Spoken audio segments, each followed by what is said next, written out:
everyone! Olá para todos, bem-vindos ao our last class dessa unidade. Bem-vindos à nossa última aula aí da unidade, olho na tela.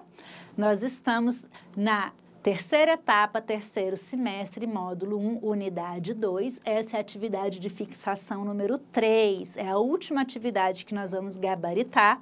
E toda essa unidade, ela tem sido focada mais em interpretação e compreensão de texto do que em tradução propriamente dita.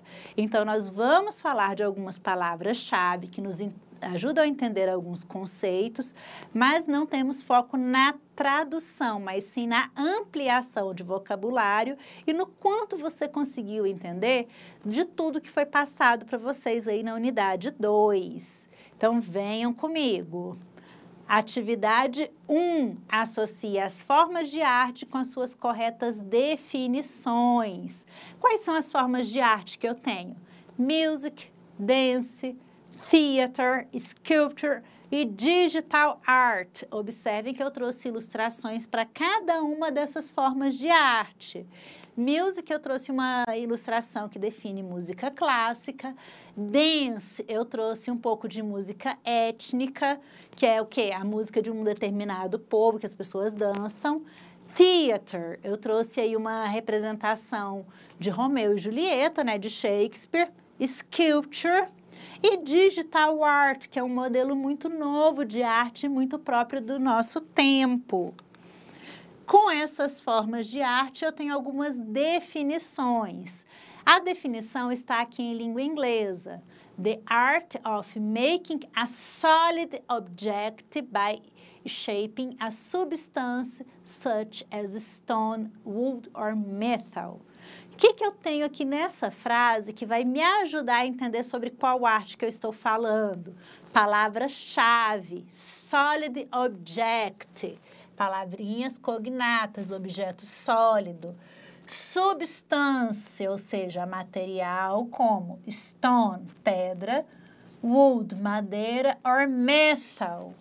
Então, eu estou obviamente falando de uma arte que é fazer um objeto sólido moldando pedra, madeira ou metal. Agora ficou fácil saber qual que é a arte da letra A, né? Qual que é a arte que eu faço na pedra? Qual que é a arte que eu utilizo a madeira para moldar? Ficou com isso na cabeça? Então, ó, vamos seguir adiante que daqui a pouco a gente vai fazer essa associação. Letra B, it's present in your daily lives. Palavrinha-chave, daily lives, vida diária. From the moment we are born, desde o momento do nascimento. From lullabies, for example. Então, que arte que está presente na nossa vida diária desde o momento que nascemos, como canções de ninar, por exemplo? Qual que é a arte que está presente nas canções? Agora ficou fácil, né? Letra C. Is the art of body movement. Qual que é a arte que ela tem a ver com o movimento do corpo? Body movement, movimento corporal. Letra D. Is the artist language with people represent story from audience. E qual que é a arte que tem linguagem, que representa histórias para outras pessoas assistirem? Audience é um auditório, uma audiência. Qual forma de arte que vai contar uma história para uma audiência, hein? Qual que é a linguagem artística na qual as pessoas representam? Represent, a history, ó, representam uma história. From audience, para uma plateia, para uma audiência. E por último, this any type of art has involved currently with technological development. É a única forma de arte, any type, o único tipo de arte que envolve e evoluiu juntamente com a tecnologia. Qual que é a arte mais atual que nós temos, que tem tudo a ver com os computadores, com o desenvolvimento tecnológico e agora até com as inteligências artificiais? Agora que nós vimos as definições, olha aí, Gabarito, letra B. Por que letra B? Vamos voltar lá só um pouquinho para a gente ver as definições. Qual que é a arte de um objeto sólido? A letra A, objeto sólido, é a escultura, sculpture. Qual que é a arte que representa, que está nas nossas vidas diárias, nas canções? Canções são music. Movimento do corpo, dance. A linguagem artística que representa é o... Aí aqui não vai caber.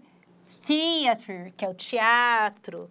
E por último é a digital art. A única alternativa que coloca eles na ordem correta vai ser a nossa letra B, que começa com 1B, 2C, 3D, 4A, 5E. A ordem correta que junta a definição com cada uma das formas de arte.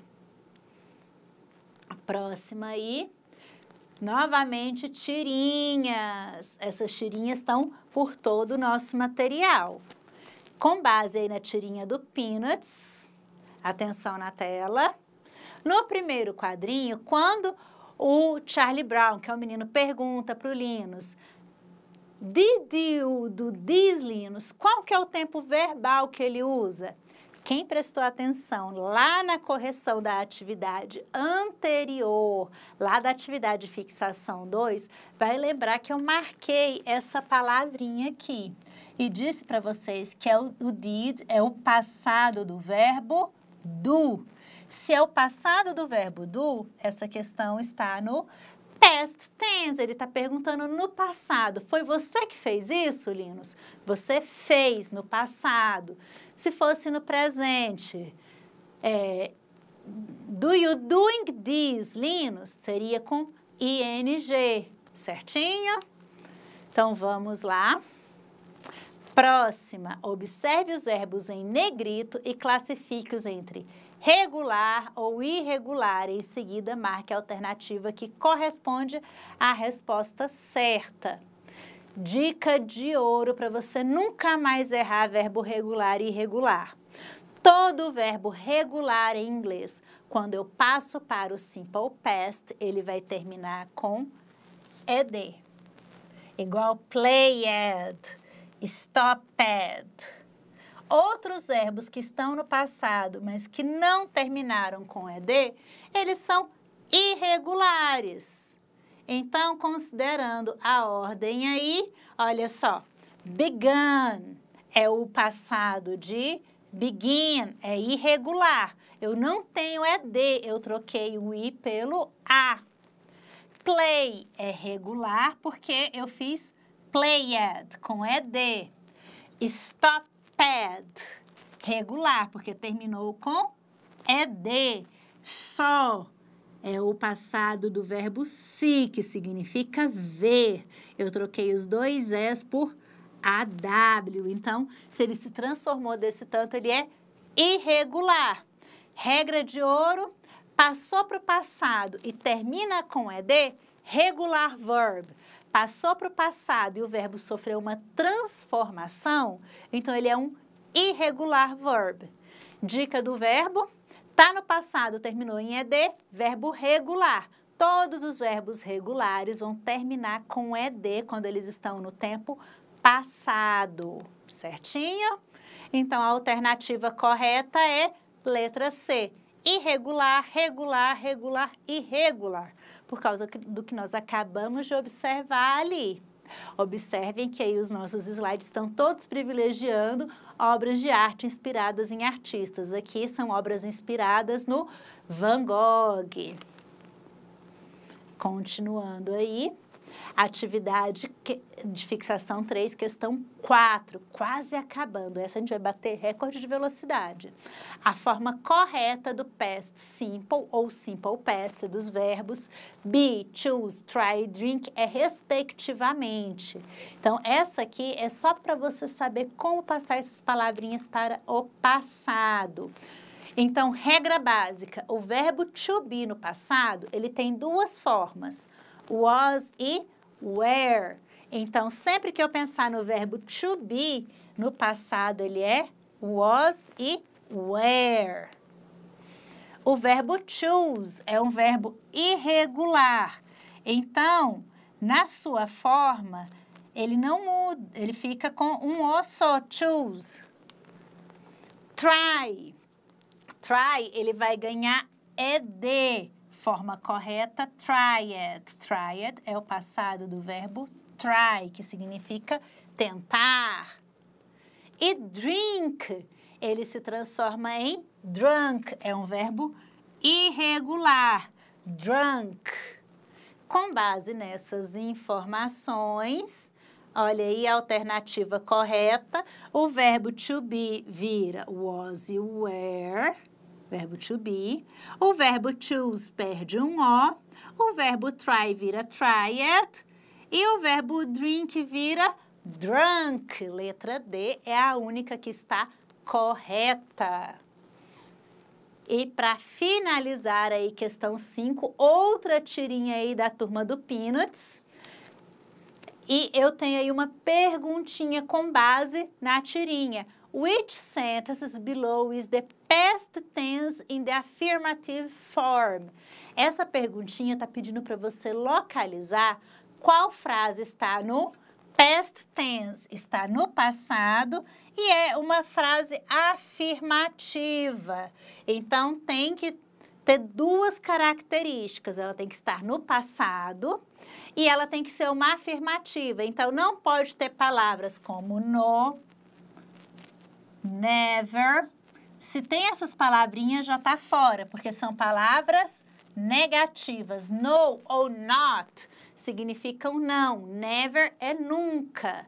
Então, se tem qualquer uma dessas palavrinhas, no, never ou not, é uma frase negativa. Se tem ponto de interrogação, é uma frase interrogativa. Eu quero uma que seja afirmative. Então, olha só as minhas alternativas. He would have written some rock music. He would have written some rock music. Did you know that they never played hockey? I'm doing paper on Beethoven. Então, o que eu tenho nessas três primeiras frases? Ó, essa aqui está no futuro do pretérito, é uma forma do passado, não é? Então, essa está no past, mas, olha aí, é o futuro do pretérito. Essa aqui é passado, mas é uma pergunta, ó, interrogação e começou com o did. Did é passado, mas toda frase começada com verbo é pergunta. Essa aqui, I'm doing, eu tenho ing, é present continuous. No, he didn't. Não, didn't. Eu tenho uma dupla negativa aqui. Eu tenho no mais o did, que é o passado do verbo to do, mais not, didn't. E por último, eu tenho Beethoven was born in 70. Então, a única frase que é uma afirmativa é essa aqui, ó. Verbo was é o passado do verbo to be. Beethoven nasceu em 1770. Essa é a única que está correta, porque ela não tem nem a palavra no, nem a palavra not, ela não é uma pergunta, não está na forma interrogativa, e o passado está certinho. O was é simple past.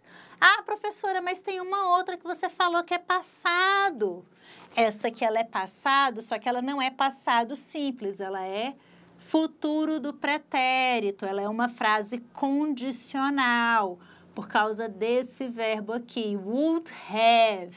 Would é passado, have presente. Então, essa frase, quando eu tenho essa locução verbal, ela é uma possibilidade, é uma coisa que poderia ser, mas não é. Futuro do pretérito. Sempre que eu tenho uma frase condicional, ela não é simple past, ela é futuro do pretérito.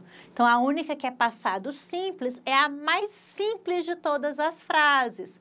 Beethoven was born. O Beethoven nasceu. Sem firula, sem nenhum complemento. Frase no passado simples. Gabarito, letra E. Essa é a única correta. Então, aí nós encerramos as nossas atividades. Eu espero que tenha ajudado vocês, que com base em todas essas atividades você tenha aí implementado seu vocabulário e tenha refletido um pouquinho sobre o que é arte, que afinal a arte faz parte da nossa vida mesmo que a gente não perceba. Thank you very much e vejo vocês nos próximos exercícios que nós formos trabalhar juntos.